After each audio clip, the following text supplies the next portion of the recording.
much Star Wars. Hey, everybody. I'm Dave. And I'm John. And this is Coffee and Capes, a podcast where we two enthusiasts talk about two things that we love a lot: drinking coffee and enjoying geek culture. So true. Every week. Nothing's changed in like the number of weeks that we've been doing this. And honestly, all the weeks in leading up to this. Correct. Yes. I believe this is episode 18. It is episode 18. Man, that's crazy. Episode 18. And we reached a milestone. What milestone was that? We had over 1,000 downloads and listens. So thanks, everybody. Like, wow, that's super thank cool. You.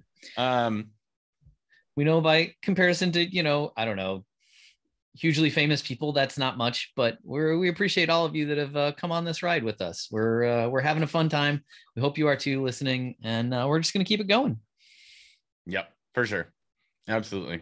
All right. Well, you've found us in some manner or another. John, give us all the ways that people can connect with us.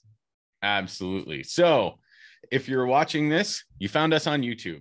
And Hi. As always, if you're watching us on YouTube, there's a little subtle hint in the background. Or, not so might subtle. Be talking about today. We're also on iTunes, Spotify podcast, Stitcher, Google Podcasts, wherever you listen to your podcasting at, you can find us.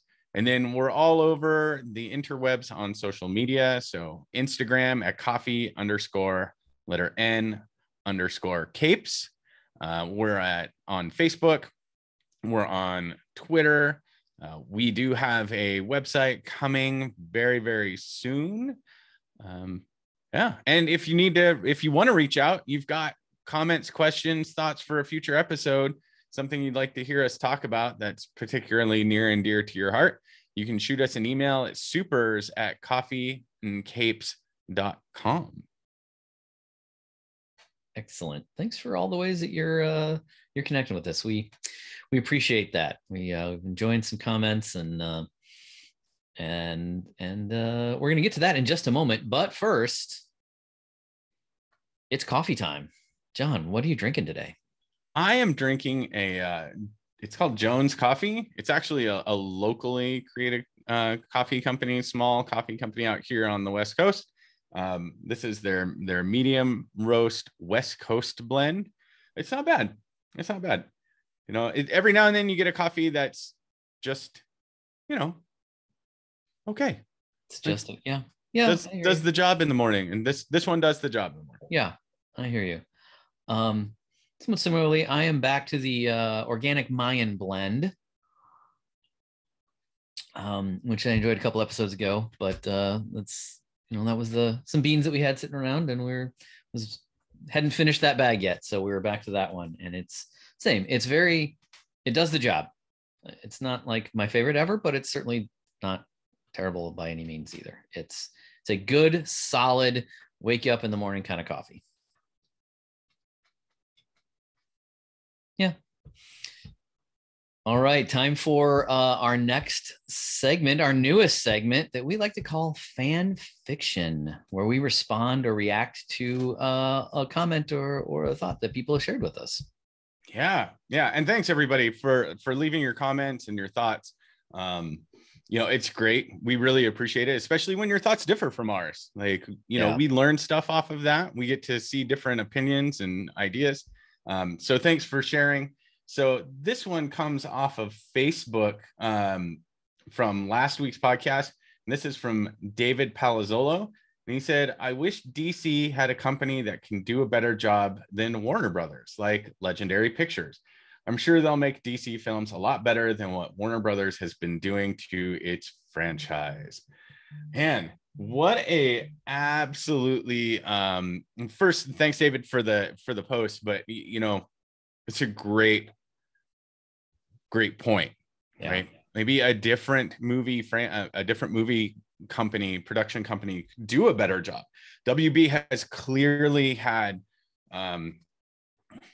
it's done a couple of things that have been kind of fun, but overall it feels like they haven't gotten somebody in there that just really understands and appreciates the feel for what I guess the fans do, right? Yeah. And again, it kind of goes back to what we said in that that episode last week, that they need a Kevin Feige type.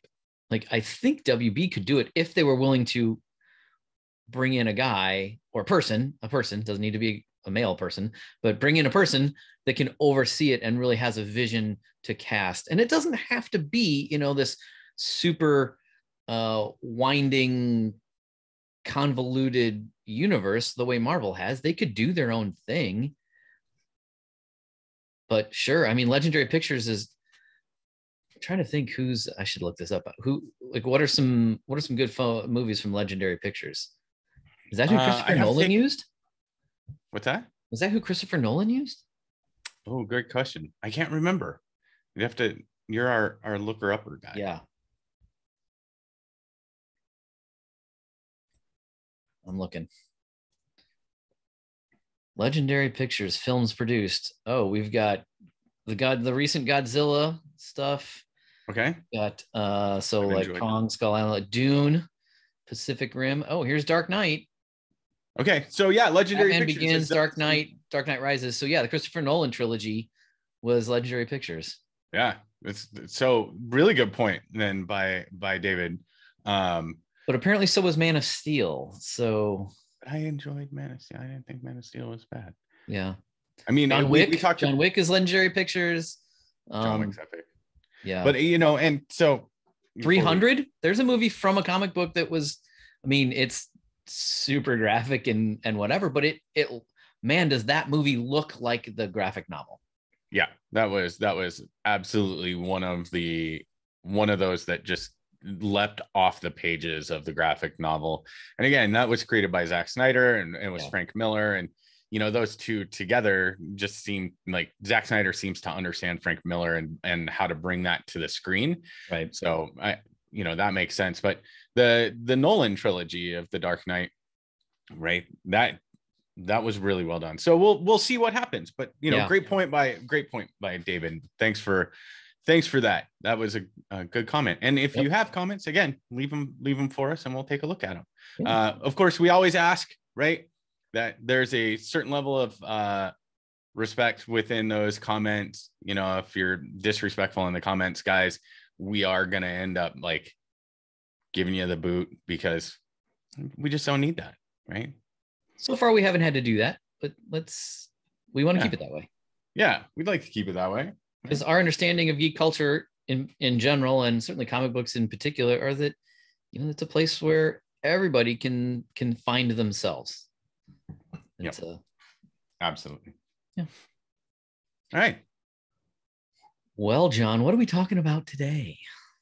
Today, we are ranking Star Wars movies. We've talked about comic books for so much, Marvel, DC, everything else, but Star Wars, I think especially, well, for me and I think most people our age, most geeks our age, like have a special place in their heart. Like we were young when the first original round of Star Wars came out. Then there was another generation that got introduced, and now another generation. It's just so iconic and so epic and such a big part of life for some of us. I mean, for myself, it was it's some of the best memories I have from my childhood, going with my dad to see all three of the originals when they were released in the movie theaters, like 1977. Yep.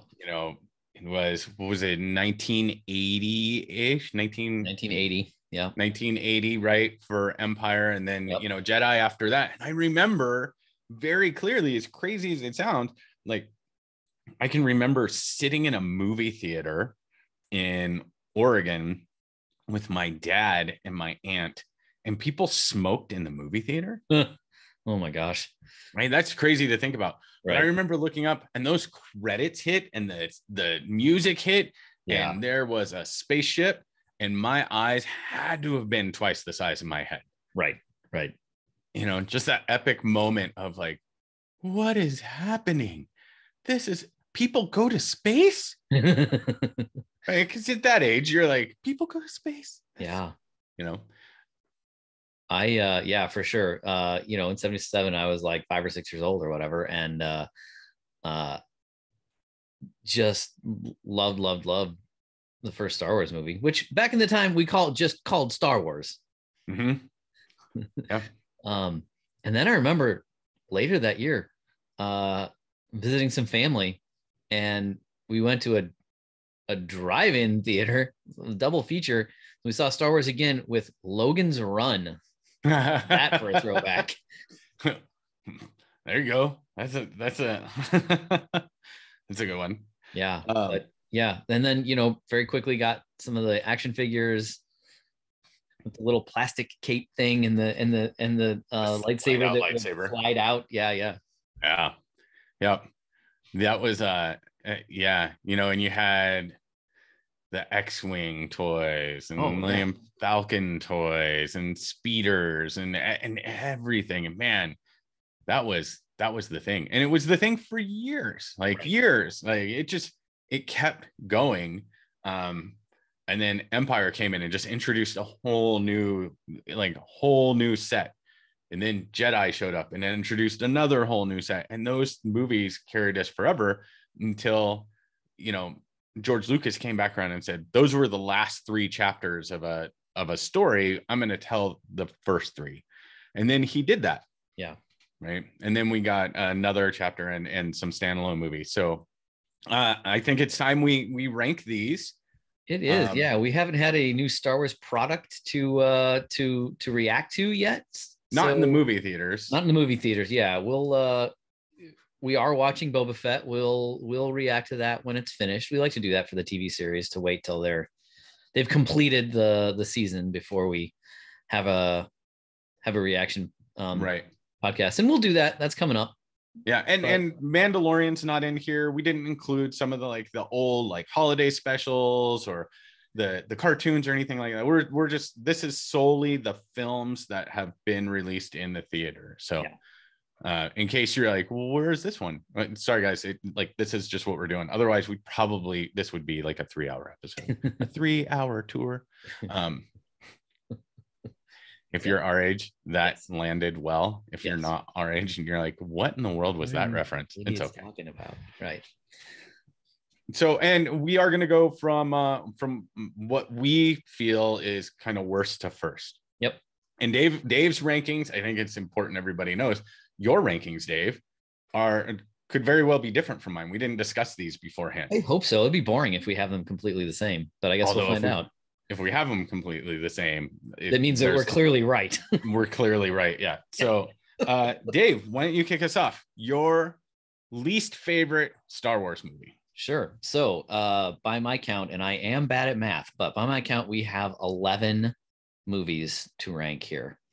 The 3 trilogies plus the 2 standalone movies. And in 11th, I've got Phantom Menace 11th. So far, we're 1 for 1 on being the same. I have Phantom Menace at 11 as well. But why do you have it at 11? So, in its favor, I mean, Darth Maul is such a badass, cool looking character, and was so different with the double lightsaber kind of bow staff style fighting that he had. That was so much fun, and I liked that a lot. And you got to like Qui-Gon Jinn just being like, whatever, stuffy old council dudes, I'm going to do what I want. But did Darth Maul last half the movie? I'm not sure. The second half of the movie, I guess so. But still, to have to introduce such a great character and then kill him off right away. I know he shows up not dead in some of the later. Right. Yeah. But but we're not right on that. Yeah. So, that's kind of disappointing. And then all the weird stuff about the midichlorians or whatever, just no. Just don't. Yeah, I that's where some things kind of fell apart for me, was the midichlorians. And granted, so it's important, I think, to kind of put this into context. That was the first chapter of the story. Yeah. We went through, New Hope, Empire Strikes Back, and Return of the Jedi, getting an idea of where Jedi's got their powers and what that all looked like before what would have normally been an introduction to the concept of midichlorians. However, That being said, it felt like maybe there should have been a review of that initial chapter to see if it held up in terms of kind of where the original 3 movies took everybody. I had issues with the midichlorian thing and the idea of Anakin being born from essentially like the Force. Yeah. Right. So you're kind of like the Immaculate Conception kid for right. the Jedi, and right. which wasn't a big fan of. I felt the same about Darth Maul. He's a great character, and like the introduction, there were some other pieces that didn't quite jive for me. But I do want to say one of the things that we saw, what I felt like was the very first time in a Star Wars movie, was some epic lightsaber battles. Yes. True. You know, in the first 3 movies, they always felt a little stiff. Yeah. Right. And I think it was probably had more to do with the ability of special effects to keep up with like swings and movements and those kinds of things.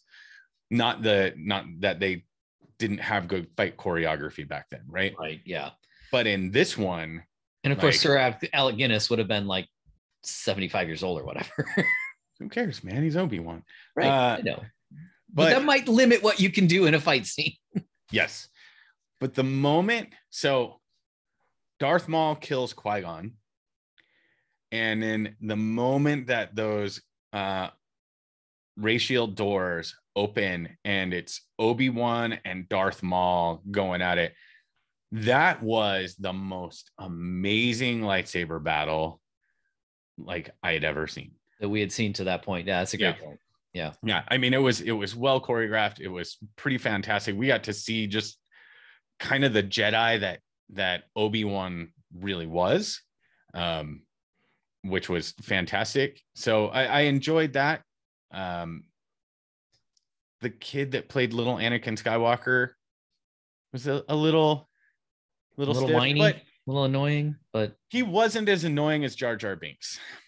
Well, fair point. You know, and Jar Jar Binks, even George Lucas stated that Jar Jar Binks was an attempt to appeal to children. Yeah. I get it, but guess what? Like, you didn't have really anything like that in the originals, and just the pure spectacle of the movie. I mean, you had R2-D2 and you had C-3PO, but they weren't as over the top, like ridiculous as Jar Jar Binks was. So that was another issue. I have a different thought about that particular thing, but I'm going to save it for a later movie. All right, cool. So can I just say, this is a super deep cut, but like going from like trying to retcon in the midichlorians reminded me of, and I know this is like 4 people out there are going to know what I'm talking about here, but the movie Highlander. Oh yeah, was so much fun. And then Highlander 2, and I remember being so excited for when Highlander 2 was coming out. And then it was very much like that, where all of a sudden, instead of being these immortals, oh no, they're like from space or something. They're from some other planet or something. And it was just so terrible, and just such an awful like story thing, and everything about that movie was terrible. But that's what it reminded me of. Like, all of a sudden it's this midichlorian thing, and we're gonna read. Okay. Yeah. So, all right. Next on the list. Dave, what do you got for 10, John? I have Attack of the Clones for the next one. Okay, we're 2 for 2. All right. So I'll kick this one off. Yeah. Attack of the Clones. We were introduced. So there are a couple weird, like, vibey things for me in Attack of the Clones. Anakin and Padme's relationship was weird. First of all, I'd like to point out Anakin grew exponentially. Padme was the exact same age. Yeah. I mean, as parents, that kind of sort of happens, that kids sort of seem to grow up overnight, but this was really like, it was literally like nobody else got older. Right. Yeah. But Anakin got older. Yeah. And Padme was suddenly like, I mean, I know I'm 10 years older than you probably, but and I remember the last time I saw you, you were a small child, right? But yeah, okay, let's have a relationship. That sounds cool. Like it felt forced and so weird. Forced. Yeah. Right. And famously, there's just no chemistry on screen between the two of them. No, it was, and I say this about this movie often, specifically around Hayden Christensen's portrayal of Anakin in this film, is that, oh, it looks like the whining gene is passed down from Skywalker to Skywalker as well. Right. Because there were some moments in the original iconic first movie where Mark Hamill is like, I want to go out with my friends, converters, and you're just like, dude, you're whining. And then we get the exact same thing from Hayden Christensen. You're like, oh, not only do your force powers pass down, but so does whining at an epic level. Okay, I don't actually believe this, but maybe in the writer's room they felt like they had to make him whiny to in order to, that's the that's the Jedi mind trick to make you aware. Yeah, right. Yeah, no, I don't buy that at all. I don't buy it at all either. And but it was an interesting introduction to the beginning of a very iconic character in terms of Boba Fett. Mm-hmm. Yes. Right. We got the water planet, whatever it's called, was pretty cool looking. That was amazing. We finally got to learn about the clones and their production, how they all came from this one individual. We got to see more from Obi-Wan Kenobi, which was great. For sure. Yeah. And to see him fighting. We also got to see Yoda in action with a lightsaber for the first time. Right. I will say I went and saw that movie with friends, and when that happened, it redeemed a lot of the movie for us. We were like, that. I think that's the conversation that happened for the next 15 minutes after the movie ended, was Yoda was a badass. Yeah. So super cool. I can't remember the actor's name who plays Count Dooku. I will say also from Phantom Menace and Attack of the Clones that it was great. Is that Count Dooku Christopher Lee? I think so. I'm looking. Christopher something. But it was really cool. One of the things I will say that was amazing was they brought back the actor who played, and I can't remember his name. Yeah, Christopher Lee was Count Dooku. Okay. Who played the Emperor. Yeah. Right. Yeah.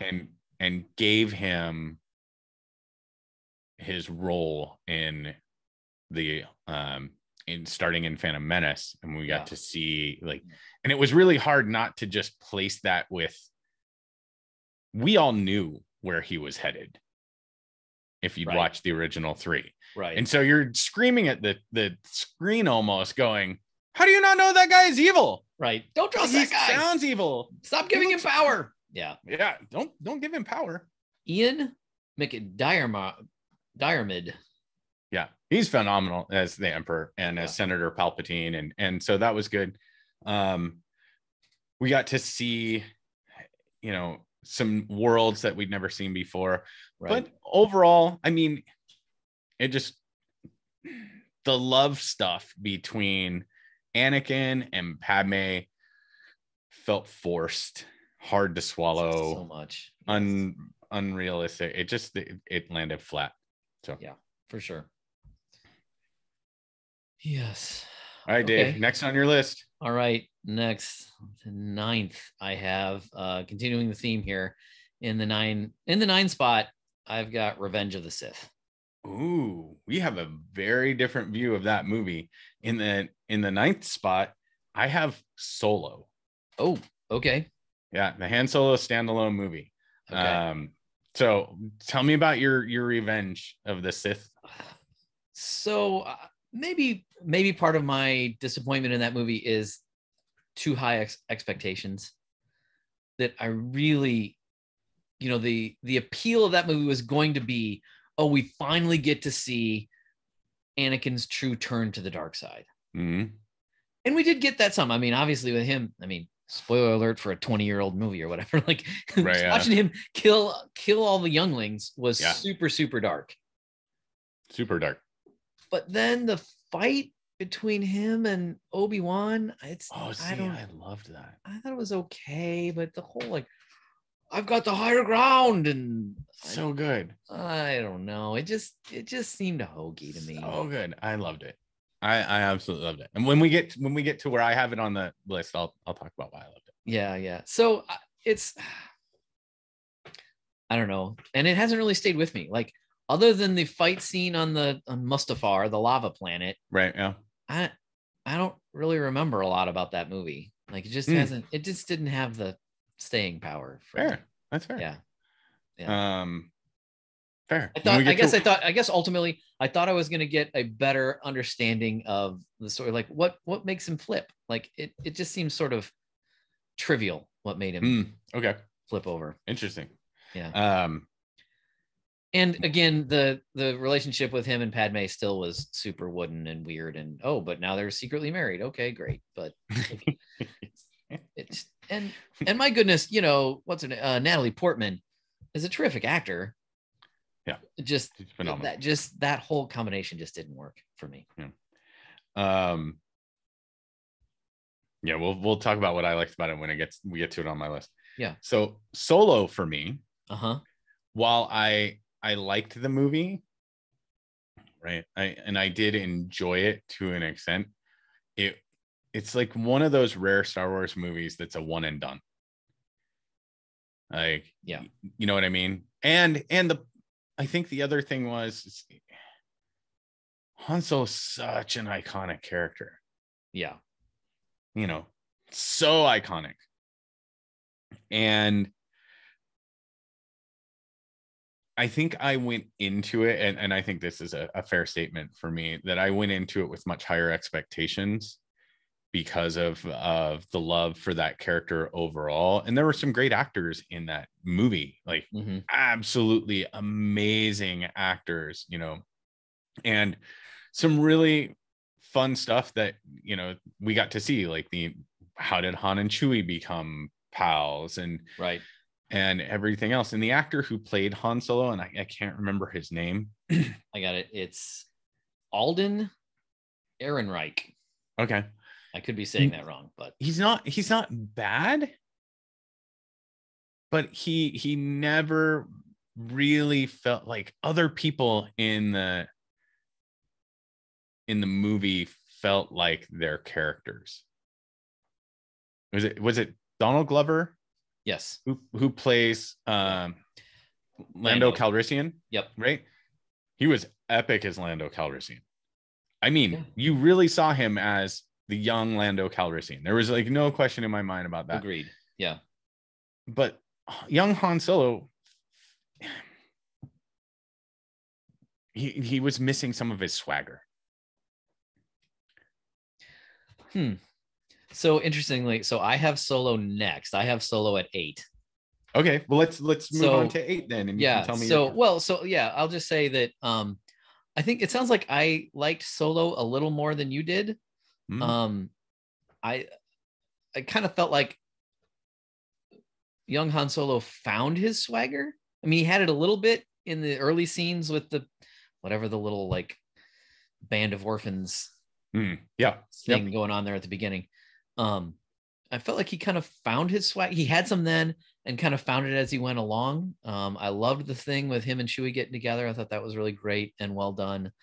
Probably underused Thandie Newton a little bit in her role there.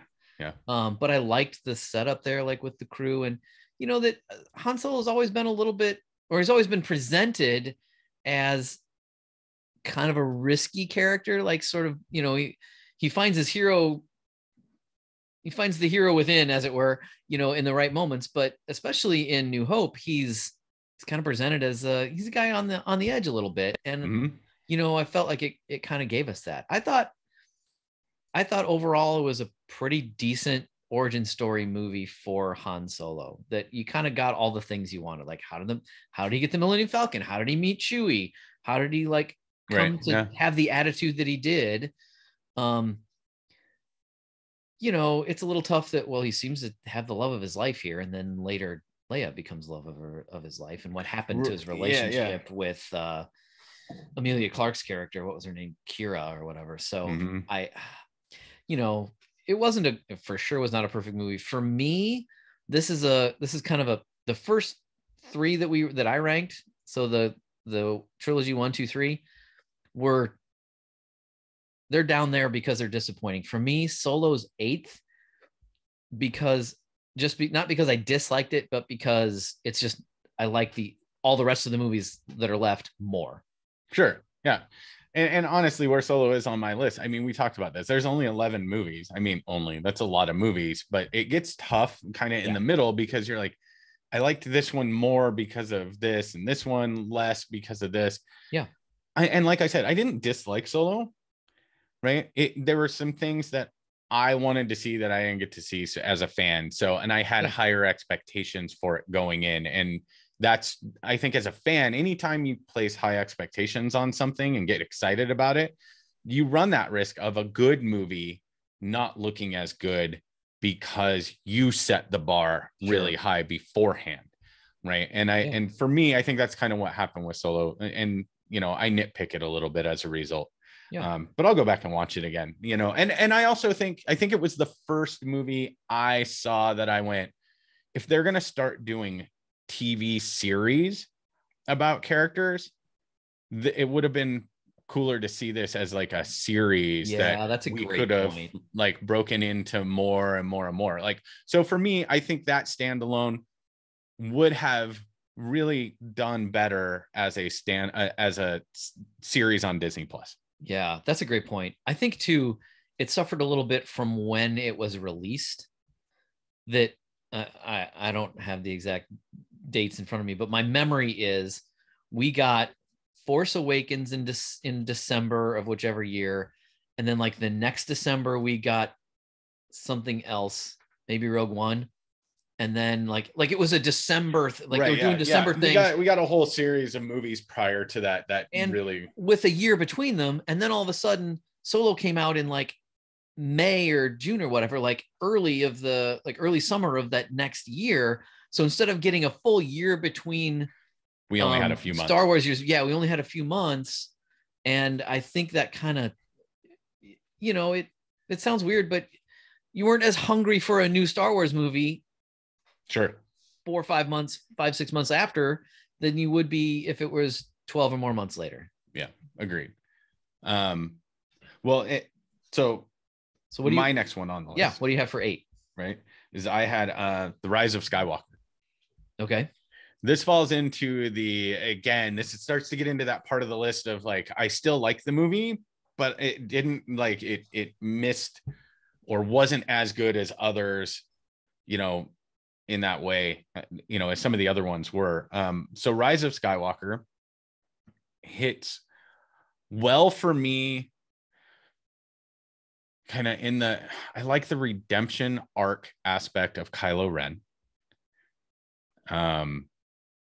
I really liked Adam Driver through the entire series. Yes. Adam Driver through the entire series was great. His angry lashing out, his, you know, you could see the pain and the conflict that existed within him, you know, throughout all the movies. This one was just the completion of a redemption arc that I really enjoyed. You know, we got to see Harrison Ford's like ghost come back in that moment of forgiveness, you know, with his son, and the passing of Leia, which, you know, they had to figure out how to do because we lost Carrie Fisher. Right. But there were some missteps in this one for me as well. There were some rushed and incomplete storylines that existed kind of throughout the movie, which was unfortunate. But overall, like, if we're looking at trilogy movies, right, this one wasn't bad. It had some great moments, but it also definitely felt like it was rushed a little in spots. Yeah. So once again, interestingly, I have Rise of Skywalker next at 7. Okay, great. So yeah, same. I remember my initial reaction after seeing it was, well, it kind of hit all the points. It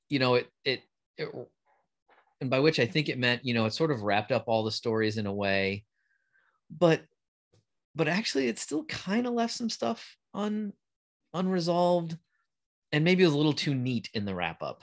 And sure. Again, it's sort of the kind of a reach. Oh, guess what? Turns out Emperor really is still alive all these years later. And that was weird. And the whole thing about, we'll get to where Last Jedi is for me, but one of the things I loved about that movie was it introduced the idea that you didn't have to be one of the like royal families to have access to Force. And then it was right back to, oh no, really, I don't even remember. Like, however they explained Daisy, like, oh, it really turns out you really are. She's like the granddaughter of the Emperor. Right. Yes. Thank you. Yeah. She's the granddaughter of the Emperor. So she's a Palpatine. Yeah. So I didn't like that as well. Yeah. I didn't like that idea as what her story was, because it felt like there had such potential for where her story could go and what it could mean for the Star Wars universe. And it felt like in Rise of Skywalker, they kind of all brought that crashing back down. Yeah. And they, in Rise of Skywalker too, they had set up some characters from Last Jedi to appear to have deeper roles and a deeper meaning within the series. And then you never really saw much out of them. So, and I feel like that could have been due to the different directors and different visions from the different directors. But at the same time, in all fairness, like if you go back and look at the original trilogy, you had different directors through those movies. But the script was done by the same people. Now, I don't know that the script was done by the same people. You know what I mean? And sure, so I think there was an adherence to the script in the original trilogy that it felt like maybe we didn't get in this one. So for me, it's funny, next on my list is actually Last Jedi. Okay. So, and Last Jedi falls almost squarely in the middle of the pack for me. Loved seeing Luke Skywalker again. We got that payoff, which was cool, and him projecting himself all the way across the galaxy. Epic. I was a little bummed out that he just passed away at the end of the movie. But it is what it is. Yeah. But overall, and I know there are a lot of people who didn't like this movie, like a considerable number of people, but obviously the studios did enough because they told Rian Johnson he was going to get his own trilogy. And from what I understand, that's still very much alive. And I think he deserves it. It's a good movie. If you pull it out and stand it on its own, it's a good movie. Yes. Right. If you're weighing it against the weight of everything else in the Star Wars theatrical universe, it's middle of the pack. But it's middle of the pack in an epic series of films. Yeah. And it's not just middle of the pack for me. So I'll hold off on more. Cool. It is not my next movie. Let's say that. All right. So we've gone through 1, 2, 3, 4, 5. I think so. So that should have been your 7th movie. Is that right? Or 6? 1, 2, 3, 4, 5, 6, 7. Yeah, 7. So number 6 on the list. Okay, so number 6 for me is Force Awakens. Oh, okay. And I would say a lot of what you just said about Last Jedi is what I feel about Force Awakens. It was, it was so cool to come back to this universe, to get to, after all those years, and as kind of a redemption movie from the pretty universally panned episodes 1, 2, and 3, to have it come back and be fun and be good. And, and of course we get to see the old trio of Han, Luke, and Leia again. And that was really cool. And then introduce some new characters. And I liked all of that. It was, it was pretty it was certainly entertaining. Watching Han die was gut-wrenching. So rough. Yeah. Especially at the hand of his own son. Yes. Yeah. When he's trying to like bring him home. Yeah. And then he hinted at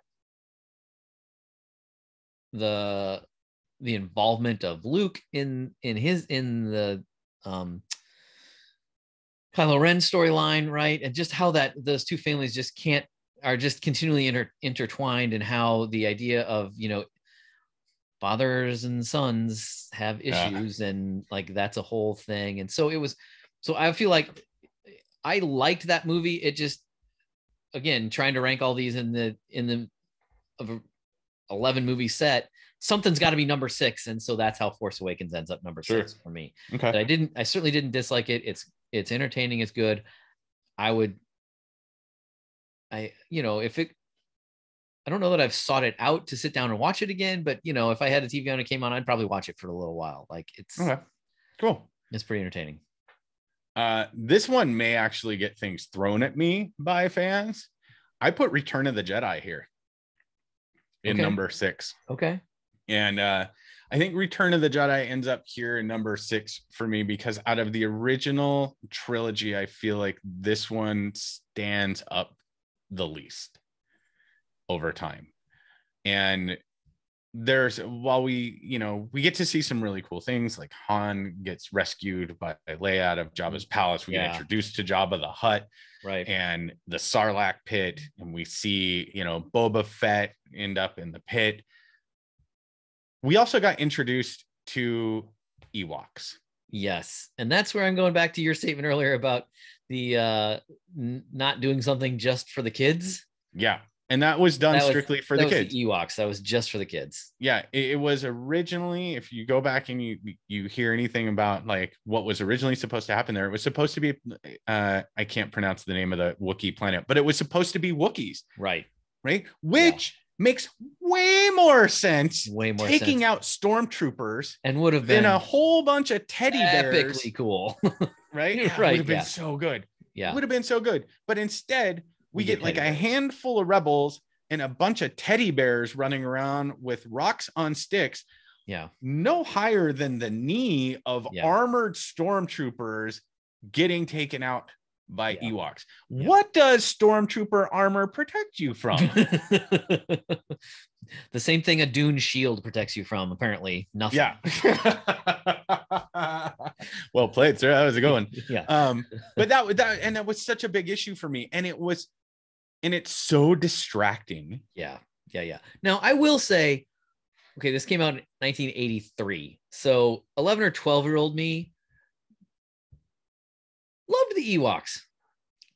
11, 12-year-old me did not love the Ewoks. Okay. It just hasn't stood up. I agree with your earlier statement. It just has not stood up. Of the original trilogy, this one has stood up the least well. Yes. And it was the fact that essentially takes up such a large segment of the movie. Right. Like, it's not a small piece of it. It's this massive long segment of the movie. Yeah. And you're like, there's so much more important stuff happening out there. Like, we just found out there's a new Death Star. Yeah. Right. The rebels are going to go and attack it. There's all this stuff going on. Vader, like, we got introduced to, I mean, there's just so much that happened. And we got introduced to full Jedi Luke in this movie. We got introduced to full Jedi Luke, who, seems at the beginning of the movie to be total badass. Right. Yeah. And then kind of like ends up a little bit relegated. Like, yeah. How he's literally on the sidelines watching his friends battle. Yeah. And to go back to, and I'm really hammering this home, he waits to use his force powers until after he and his friends are strapped to spits roasting over fires to be eaten by Ewoks, and everybody just glossed over the fact that the Ewoks are going to eat people. Right. But I don't know. It really threw the movie and has caused it to not hold up. But if you take that segment out and you look at like the beginning on Tatooine and you look at the end with Luke and Vader and the Emperor and all of that that's going on, you know, it deserves to be, it's middle of the pack for me, but it's got some epic moments. Right. Yeah. So once again, it's next for me. I've got it at 5. Okay. Who do you have at 6? 6 was Force Awakens for me. Oh, that's right. Okay. Yeah. So now we're on to 5, where you just my said 5. So let's, maybe, before we get to 3, let's recap where we're at. So yeah, Return of the Jedi was 5 for me. So your 5 is? My 5 is Force Awakens. Okay. Yeah. Force Awakens for me was a really happy return to the universe, done in a way that I felt that Phantom Menace and Attack of the Clones missed completely. Yeah. And just were totally off the mark. And we got to see a new potential Force wielder. We got to see Han Solo again. We got the introduction of a new hotshot pilot, and really, like, he was great. You know, the defection of a stormtrooper into the new kind of Rebel Alliance. Yeah, and they set everything up for me. They set everything up really well, and I enjoyed what they did. Yeah. Right. Man, talking about it, I think I might have gotten mine wrong. Like, I think Return of the Jedi was higher than Force Awakens for me, just because nostalgia.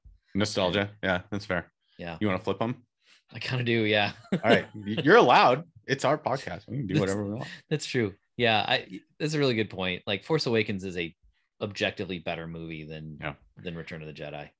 So now we're into our top 4, Dave. Correct. Yes. Who do you have at number 4?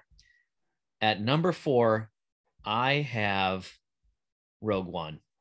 Oh, okay. So explain Rogue One at number 4. So for me, once again, so these top 4 are all really good. Mm-hmm. Rogue One, obviously a very different feel than any other Star Wars movie, much grittier. It's much more of a war story. Dear Lord, everybody dies at the end, which is a bold choice. Mm-hmm. And I commend them for it. Jin Esso is a great character. I'm more with the Force and the Force is with me. Like, that part stays with. And of course, as we've talked about on this podcast multiple times, the end where we finally get to see truly terrifying Darth Vader with the lightsaber, even for just 30 seconds or a minute, whatever it is. Like, to have that on screen is fabulous. Yeah, fabulous. So it's again, there's not much that I have to say that's bad about this movie, other than maybe the villain. Oh, that actor is like in everything. He is. He was in Captain Marvel as the Skrull. Right. Yes, exactly. Kind of a weak villain. Like, he didn't really do a whole lot for me. But Ben Mendelsohn, I think is his name. Yeah, Ben Mendelsohn. Good actor, he wasn't scary enough. He wasn't menacing enough. He didn't really, he didn't kind of live up to the rest of the cast. But that's a minor quip. I really like this movie. It's just something of these last 4 has to be 4th, and so that's where Rogue One lands for me. Fair enough. This is where our departure catches up. Okay. I have Revenge of the Sith at number 4. Okay. Yeah. And for me, it's everything you didn't like about it was what I enjoyed about it. I thought the turn of Anakin to Darth Vader actually made a lot of sense. He had this very obsessive compulsive love for Padme that was easily manipulated by Emperor Palpatine. Okay. Like, super easy to manipulate. Yeah. We saw the level of depth that right out of the gate with Anakin beheading Count Dooku. We saw a really strong, we continued to see just how strong Obi-Wan was with defeating Grievous and taking Grievous out. And he has the great line because he kills Grievous with the blaster, pulls himself up, tosses it off the side, and you hear the how uncivilized, and then like goes off. We see the execution of Order 66. That part was really all cool. the Jedi die. Right. Yeah. And then, we get to see Obi-Wan and Anakin like square off. And to me, Anakin's turn was a big payoff. He went after all the younglings in the temple, and seeing Obi-Wan find out that Anakin killed all the younglings and led the troopers into the Jedi temple, and then went to Mustafar and took out all of the Separatist alliance, and just how off the rails dark he went with even the statement, my galactic empire, right? Already thinking he's going to be the one, right? Yeah. And so, for me, it was a very satisfying film to see how Darth Vader came to be, and was a really nice payoff for a couple movies that I was underwhelmed by. And also for me, really started to raise the question of, when we think about, the best Jedis that, there's a list, you can find them everywhere, of who the most powerful, the strongest Jedis ever have been. And of course, everybody's like Vader and everything else. But when you look at it, Obi-Wan Kenobi has faced down the big bads and won on multiple occasions. He faced down Darth Maul and took Darth Maul out. He faced down General Grievous and took down General Grievous. He faced down Anakin and took down Anakin. He faced down Anakin as Vader and sacrificed himself. Right. Not that he lost, he sacrificed himself, which raises the question, and I hope it gets explored like through this new series that we're going to get with Ewan McGregor, who I thought was phenomenal as Obi-Wan Kenobi, especially, in Revenge of the Sith. Like, how great was Obi-Wan? Yeah. So for me, I thought Revenge of the Sith was a really nice payoff to a trilogy that the first two movies like bombed for me. And I can still watch it today and it still holds up. Okay. Yeah.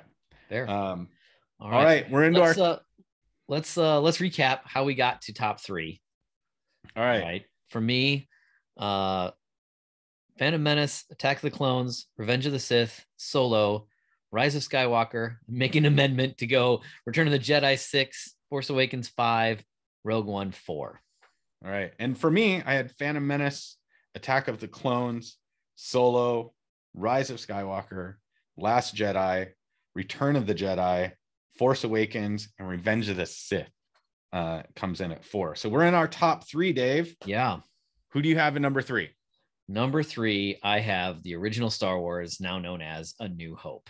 Same. Yep. Right there with you. It's obviously it started the whole thing. So there's some nostalgia points for that. Again, I was 5 in the summer of 1977 when it would have come out. 5.5, whatever. But I loved the movie from as you said, from the opening sound of that sound, the score, the ship coming over top, like the humongous ship chasing. Well, no, first it's the little one, and then the humongous ship chasing after the teeny tiny ship. Like the way that ship, the destroyer, took the entire screen. Like from the moment, I was just captivated, and it's a fun story, and people finding their way, and the rescue mission where the literal princess in distress turns out to be the strongest one of the 3 of them and is going to rescue herself, and like that's so great. The trash compactor, I mean, that scene is so fun, right? Like, I mean, how many times am I still find myself saying something, 3PO, where can he be? Like, just yes. Oh my god, they're dying. I killed them. Right. And so like, and I think, you know, if we were talking about like those moments in the movie that just kind of wowed everything, when Han Solo came back in and took out the TIE fighters chasing Luke, right? And that I can still see it even now, just see the big light that, you know, kind of shows up on screen, and then it turns out that's the Millennium Falcon like rocketing in, and you know, like just so cool, right? Such a great movie. It was groundbreaking on so many levels, like from special effects to you just, you know, everywhere you went. And no matter how many times I watch it, it just gets better. Yeah. Well, I don't know if it just gets better, but it's still enjoyable. Yeah. And well, and I'm just thinking, you know, it wasn't afraid to be a little edgy too. Like all of a sudden Luke's aunt and uncle are dead. Yeah. Right? He comes back and they're dead. Burnt skeletons on the ground. Yeah, right. Although bodies it on the ground. Did give us the biggest lie ever said in a Star Wars movie. Okay. These blaster marks are too precise. Right. Stormtroopers can't hit anything. We learned that as time went on. But you know, it's okay. Maybe the next batch of clones, they lost the marksmanship. Remember though, those guys aren't clones at that point. Yeah. They started recruiting from the galaxy. Okay, so New Hope. Yeah, for both of us. So good. Right. Number 3. Number 2, Dave. All right. Number 2 for me. This is where we're going to be different. Number 2 for me is Last Jedi. Okay. I loved every moment of this movie. Like the humor at the beginning when Poe like prank calls the doofus. Oh, that was such a good scene. It's so funny. Such a good scene. I love that they weren't afraid to go off script a little bit. Like, you know, you expect in the middle of the movie where, well, the heroes are flawed. So Finn is going to leave, right? He's bailing and Rose finds him and her devotion to him, or her the way she looks up to him kind of changes him from just bailing to be like, all right, I got to do this other mission. And they end up on the mission to the gambling planet. Yep. And just when you think, you know, they've got this convoluted thing that they've got to do, like, oh, we've got to find the one guy because he's the one code breaker and blah, blah, blah. Like, it sounds like, oh, here's the little side mission that's going to save the bigger mission. But that didn't pay off. Like, it was, you know, it had an unexpected end. Yeah. You know, that like they failed in that part. They couldn't bring him together. No, instead they got Benicio del Toro's character. Right. Now his character was a little, he kind of seemed to be in some other movie. I'm not really sure. But you know, I actually liked him in that role. I thought he was one of the spots that I really enjoyed, and that was because he gave them hard lessons. Okay. About reality, right? And he spit out a truth that was very like kind of ground like that shook Finn's world when they realized they had taken an arms dealer ship and they started pulling, and Benicio del Toro's character pulls up things, and it shows like all the First Order starships, and then it shows all the stuff for the Resistance, and he goes, you know, this is how it is. Yeah. Who do you think's supplying your arms? Like, nobody's innocent. Nobody's innocent. Like, there's no such thing as, you know, and this is true today. There's no such thing as truly conscientious consumer. Like those of us that we're caught in a consumerist culture, and there's no innocent, pure way to do that. We're all compromised. Yeah. So that's a great point. Like I'd kind of forgotten about that part. That's really great. It was a great moment. What else? So much to like about that movie. Well, then, you know, the whole scene on the weird island with Luke and the training of Rey was enjoyable, and the stuff with the books. Like, what about the books? You never read them anyway, right? Like Chewie like had roasted one of the little bird creatures, and all the little birds were staring at him. He's like, right, you know, gets rid of it. Yeah, it's a good movie. Yeah. And I know one of the complaints was, oh my gosh, all of a sudden Leia has the ability to pull herself a little bit with the Force, which my response to that has always been from the moment was, it's 30 years later. She's a Skywalker. Of course she's developed some powers. How, if she hasn't, what's wrong with her? Like, it, to me, it always made sense to say, yes, she's had years, decades to develop these abilities. And so, yeah, I buy that she's got powers. And at some point, everybody displays a new power. Like, at some point, everybody's power is a new one. Well, and we've talked about before in like the books, there's, and in comic books, you see the Skywalker family exhibit insane levels of force wielding strength. So I fall in the same camp as you. I was like, yeah, I'm good with that. Right. Like, you're telling me it's okay that we're all going to buy into the fact that Vader can pull starships out of the sky and Luke supposedly is able to pull entire like star destroyers out of the sky, but Leia can't somehow like mythically move herself a little bit, move herself like that. Yeah. Sorry guys. Like you're off. Right. And so yeah, I agree with you on that one. A couple of like the silent scene where Colonel or General or whatever, like,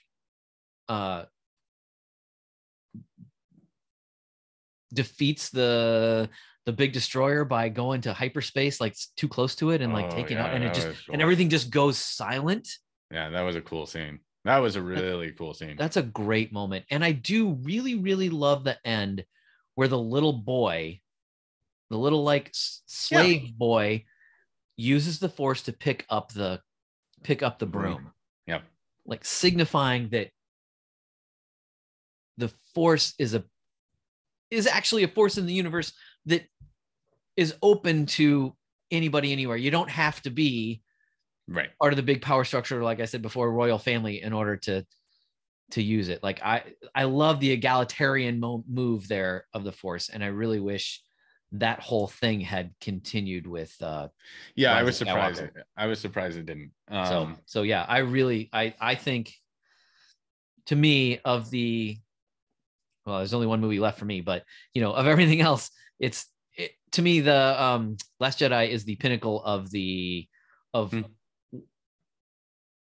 everything past the of all the new movies. It's the pinnacle. Right. Gotcha. Okay.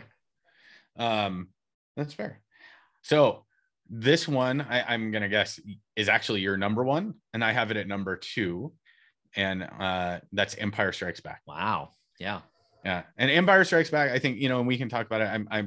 It's the only one still not mentioned by you on your list, right? Yeah. So Empire Strikes Back was the darkest of the originals, right? The most revealing, right? That's when we learned Darth Vader's Luke's dad. That's when, we learn all these things, and we see nobody, like, the good guys don't win, right?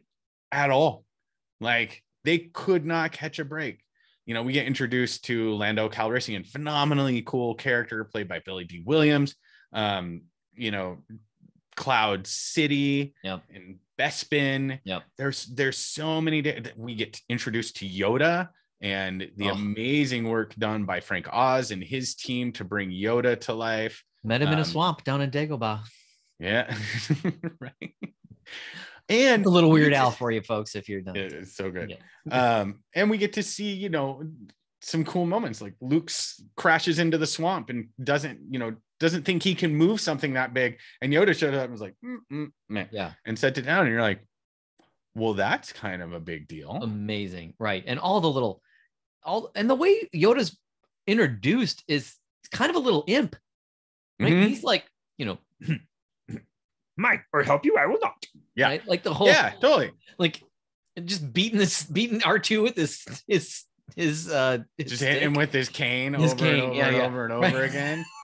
So we learn that Ben Kenobi can still communicate with Luke after having passed away. Like, he still can bring himself together from the Force to have a conversation with Luke and to influence that conversation. Like, it's just,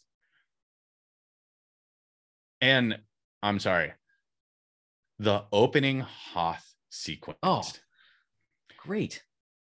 Pure snow planet, like, all of a sudden, and this was one of those things that, you're so used to seeing, like, the good guys do well and come out on top and everything else. And here they are, and they've hidden on this little ice planet.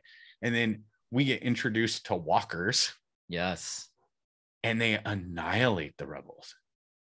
Like, they're unstoppable. I mean, we get Luke and his fly around, tie it.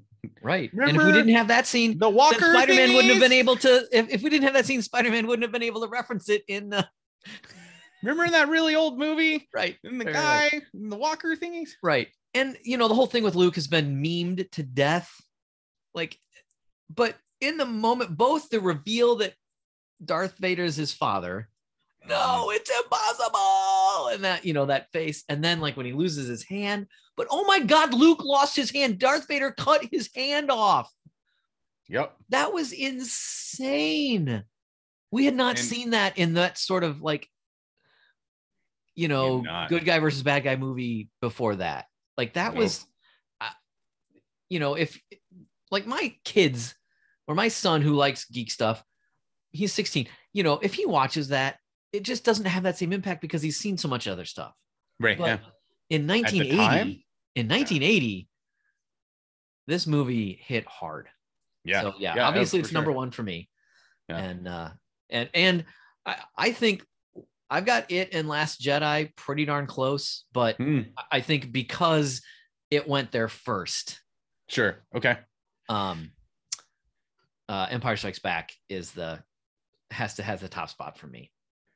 So love Empire Strikes Back. Right. Yeah.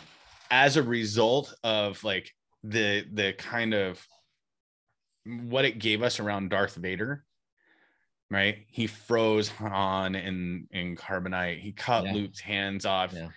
Yeah. So you get the idea that he's probably a bad guy, and he gets redeemed in Jedi, but we never saw him like full really evil. Go off. Yeah. Also, not for nothing, before you continue, like Empire Strikes Back gave us the iconic "I love you, I know." Yes. Right. And my wife and I do that to this day. It's one of those things. Yeah. Rogue One. You were saying about how Darth Vader, we really finally see Darth Vader. Yeah.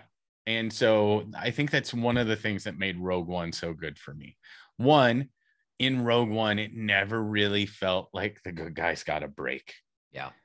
Everything kept tilting in these other ways. It was, from her parents being, mom gets killed, dad gets taken away. She's handed off to Forrest Whitaker's character, who, is messed up in his own right. And, we got a test run of the Death Star on a planet, and we got to see the destruction from the planet surface view of this weapon, which was like, oh man, like that's huge to see what that looked like. And we get to see Darth Vader a couple times. We get to see him visited on Mustafar, where essentially his planet, like he's claimed it as his own. Yeah. Where Ben Mendelsohn's character goes there to talk to Vader about what's going on with the plans for the Death Star and who's actually in charge of it, because Grand Moff Tarkin is, taking control of the project and all these other things. And there's that kind of weaselly infighting. And, but it was just such a good movie. Yeah. So different, like you mentioned, which I think is why, and honestly, you could ask me any given day, and honestly, Empire and Rogue One probably flip-flop a little bit. Sure. Yeah. But it was one of those that, in terms of Star Wars movies, we'd only ever really seen something this dark like a couple times. Yeah. Right. And it was interesting to see nobody makes it. Right. Nobody makes it. And to your point, the characters that get introduced, man, that whole "I'm one with the Force is with me. I'm one with the Force is with me." And just walking, it kind of gave it that spiritual aspect that it had hinted at before, but hadn't really delivered. Right. Yeah. And all of a sudden we see it delivered through a character that doesn't really demonstrate like force powers that we he's were kind of used force to seeing. adjacent. Yeah, but that's a good way to put it. Like seems to be force adjacent. And another character that I just absolutely loved was the droid, which was voiced by and I can't remember the actor's name right now. Alan Tudyk. There you go. Thank you, Alan Tudyk. Who, if you're a Serenity Firefly fan, you know from that show. He's or his new show, Resident Alien or something like. Yeah, Resident Alien. He's got a new show out as well, and he's so funny and so good as that droid. Right, he's so good. It's like, why does she get a blaster and I don't? By the way, for the record, I think this is a bad idea. Right, and he's like, there's some human aspects to him, right? But you know, Ando, like learning his kind of story and the tragic aspect of what he's had to do for the rebels, right? It took a little shine off of the rebels for you as well. If you really paid attention, like he was sent out as the person to like, he was their undercover guy. And in the first scenery that we see him in, he kills someone who is not a member of the Empire. He kills him so he can't tell people on him. And that, we find out, is his job, to do the things that the rebels need done. He's like their black ops guy. And seeing that, and when he talks about like the bad things that he's had to do, man, took a little bit of that this is the shining white knight group of the galactic, you know, struggle, and brought them down to, hey, they have a naughty side as well. Yeah, again, the idea that we're all compromised in some ways, and let's not be quite so cavalier about assuming we're the good guys and they're the bad guys. Right. Like, that come off your high horse a little bit. Yeah. And then, of course, like we've talked about it a million times, and you brought it up earlier, it's that iconic scene of Vader boarding the ship, and just the pure power and evil and speed and ferocity with which he just starts killing everybody. Right. And the fact that it fed into the beginning of New Hope. Right. Yeah. That it literally took us right up to the beginning of New Hope. Right up to the beginning of New Hope, which was so cool. Very, very cool. Right. Yeah. So cool. So for me, Rogue One was that movie that was its own in so many ways, but had such a big impact on the rest of the canon, really, at the end of the day. Because now, anytime, at least for me, anytime I go back and look at like Darth Vader, I think, okay, yeah, he's there's a reason everyone's terrified of him. There's a reason everybody's terrified of him. It's not like a mild question anymore. He just force chokes people and then lets them go. Like, he is willing to kill and slaughter everybody. And I think, again, that's why one of the reasons I thought Revenge of the Sith, and still do, is up there, because it was the point that Hayden Christensen really went to, showing us again just kind of that there was some remorse to what he was doing, but he was still going to do it. Yeah. The difference between that and seeing Vader in Rogue One is there was no remorse. You like nothing at all. So yeah, man, whew, that was fun. That took a little while longer than that did take a while, but I feel like we could keep going if we wanted to, but it's been long enough probably. And I just realized that you've been foreshadowing your number one on your t-shirt this whole time. Oh, yes, I have. Although that's a, different Rogue, I understand. Different Rogue, barbell company, fitness company out of Ohio. Yeah. But yeah, same. Like, we had Rogue, and then we had the Tatooine. Yep. Very good. So, well, thanks everybody for listening. Yeah, I hope if you're still with us, God bless you. Like, you're good on you, man. And what did you where do you rank them? Right. Where do we get it right? Where do we get it wrong? Where do we sync up with what you thought, and where do you think we're wildly off the mark? And let us know, please. Again, we always like to hear those things. Love to hear that.